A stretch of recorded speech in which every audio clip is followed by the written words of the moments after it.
మీ business ఏదైనా మీ ఊర్లో promotion చేయాలంటే అది సుమన్ టీవీతోనే సాధ్యం. ఇప్పుడే సంప్రదించండి.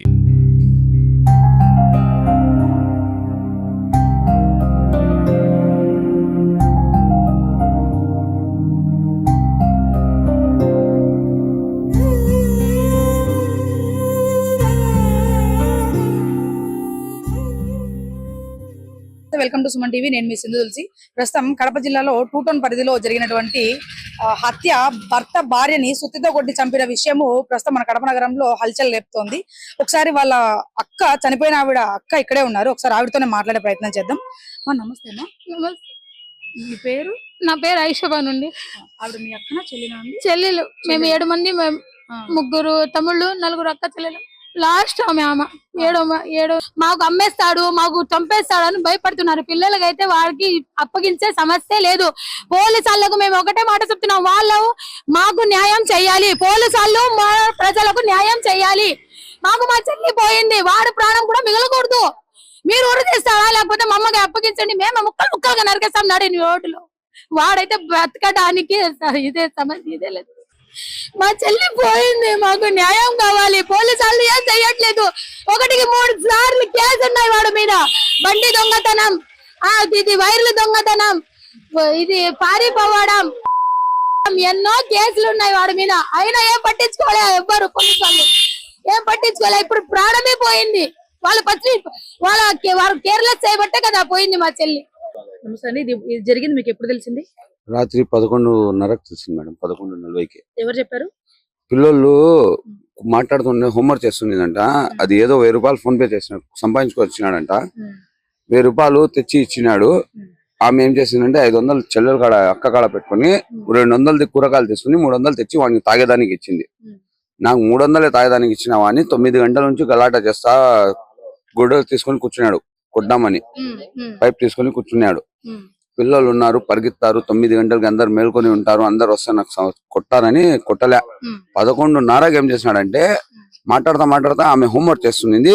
ఇట్లా ఎత్తి తలగా మీద కొట్టినాడంట. కొట్టానే పడిపోయింది ఆమె, స్పృహ తప్పి.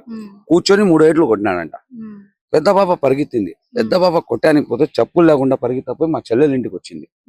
మా చెల్లెల ఇంటికి వస్తే 11:40కి మా చెల్లెలు నాకు ఫోన్ చేసింది, ఇట్లా తలగా పగలగొట్టినాడని. మళ్ళా ఆ పెద్ద పాప పారిపోయినాక మళ్ళా 3 ఏట్లు కొట్టినాడంట చిన్న పిల్లల ముందర.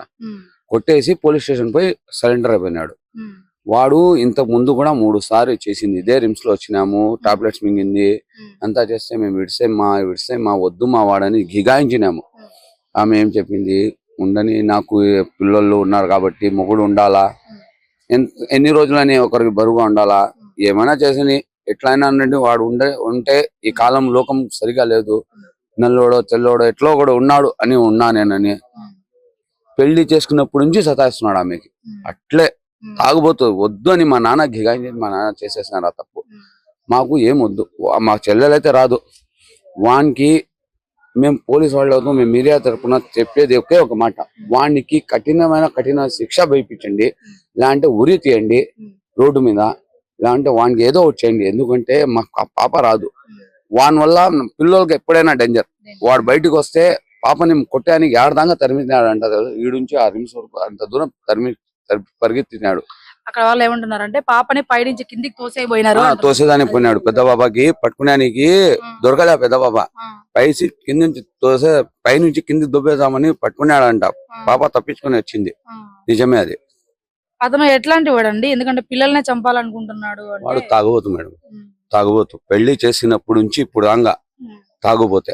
పెళ్లి రేపంటే రాత్రి తాగి వచ్చినాడు మా బావ. ఆయన రెండో ఆయన, నేను మా బావ వచ్చి చెప్పినాం మా నాన్నకి, తాగి వచ్చినాడు వద్దని. కానీ ఆమె 2014లో పెళ్ళయింది. అప్పుడు నుంచి ఇప్పుడు దాకా వాడిని, పిల్లల ముఖం చూసే వాడిని సహించింది.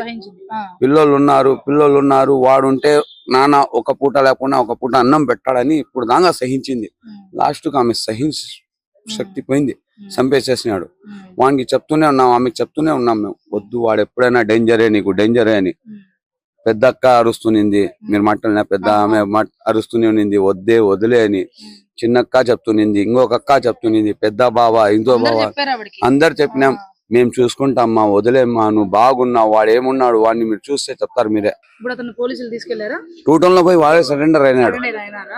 మాకు మేము మీ తరపున పోలీసు వాళ్ళకి కోరేది ఒకే ఒక కోరిక, వానికి శిక్షించండి, లేదంటే ఉరి తీయండి, మాకు న్యాయం చేయండి. మా చెల్లెలైతే రాదు, అంత పెద్ద పాప మాకు రాదు, పోగొట్టుకున్నాం మేము, మాకు న్యాయం చేయండి దయచేసి. వానికి ఏమో ఇస్తారో ఏం చేస్తారో మీరే చేయండి.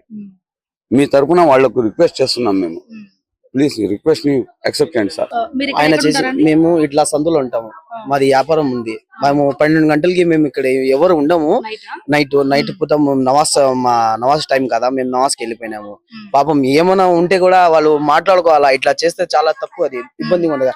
అంటే వేరే రేపు ఎవరికైనా పెళ్లి చేయాలంటే కూడా అంత ఆలోచించి చేయాలా. చుట్టుపక్కల జనం చెప్పిన ప్రకారం వాళ్ళ కూతురు నైట్ ఆయన చేసేటువంటి సన్నివేశం చూసి ఆ పాప భయపడి బయట వాళ్ళకి చెప్పడానికి ట్రై చేయగా ఆయన వాళ్ళ పాపను కూడా పై నుంచి కిందకి తోసేసే ప్రయత్నం అయితే చేశారంట. ఒకసారి ప్రస్తుతానికి మనం వాళ్ళ ఇంటి దగ్గరే ఉన్నాము. ఇక్కడ ఉన్నటువంటి సిచ్యువేషన్ ఎట్లుంది ఏంటి అనేది ఒకసారి మనం వాళ్ళ ఇల్లు చూస్తూ మాట్లాడదాము. ప్రస్తుతం మనం వారింటి వద్దనే ఉన్నాము.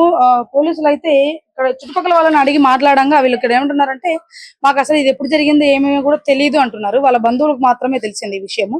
చుట్టుపక్కల ఉన్న వారికి ఎట్టి పరిస్థితుల్లో ఇది మాకైతే తెలియదు అంటున్నారు. ఎందుకంటే అర్ధరాత్రి 11:30 ఆ ప్రాంతంలో జరిగిందని వాళ్ళ బంధువులు అంటున్నారు. పాపని ఇక్కడి నుంచి ఇక్కడ బయటకు వచ్చి ఆ పాప పిలవడానికి ట్రై చేసేప్పుడు ఆయన పాపని పూర్తిగా కిందికి నెట్టేసే ప్రయత్నం అయితే చేశారంట. అంటే అతను ఎంత కఠినంగా ఎంత క్రూయల్ గా బిహేవ్ చేశాడు అంటే ఆయన మానసిక స్థితి మనము ఈ విషయంలో మనం ఆయన గురించి బాగా ఆలోచించవచ్చు. ఎందుకంటే గతంలో కూడా గొంతు కోయడానికి కూడా ట్రై చేశారని వాళ్ళ వదిన గారు అంటే వాళ్ళ భార్య యొక్క అక్క చెప్తున్నారు. గతంలో కూడా చంపడానికి కూడా ట్రై చేశారు. ఇప్పుడే కాదు, గతంలో 3 సార్లు ఈ అటెంప్ట్ అనేది చేశారు.